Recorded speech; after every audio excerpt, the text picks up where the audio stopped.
আজকে 30শে নভেম্বর। তো সকালবেলা কি মনে হলো প্ল্যান করে চলে আসলাম চাপড়াতে।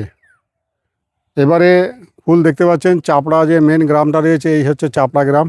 এই গ্রামের পার্শ্ববর্তী এলাকায় এই মাঠটায় প্রচুর পরিমাণে ফুল আছে।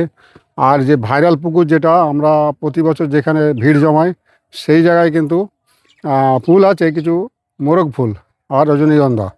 আর নিচের দিকটায় অনেক জমিতে চাষ করতে পারিনি জলের কারণে, এখনও জল বেঁধে আছে কিছু কিছু জমিতে, প্রচুর জমিতে এখনও চাষই দেওয়া হয়নি। তো এই বছর ফুল অনেক লেটে হচ্ছে।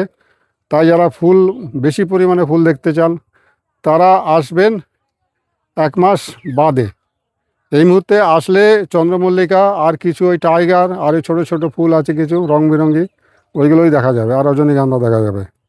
হ্যাঁ, তাছাড়া কালারফুল যে বড় বড় যে সাইজের ফুলগুলো এখানে যেগুলো হয় সেই ফুলগুলো এই মুহূর্তে এখনও রেডি হয়নি, একটু সময় লাগবে, মাসখানেক সময় লাগবে। ঠিক তো? এই যে পুচকেদের জমিতে প্রচুর ফুল হয়েছে। হ্যাঁ, একটু হাই বলে দাও। কবে আসবে বলো, কবে আসতে হবে বলে দাও ফুল দেখার জন্য। আমাদের দাদারা তো এইখানে কালারিং ফুল চাষ করে না। আচ্ছা, কালারিং ফুল চাষ করে না? কোন মাঠে করে বলো?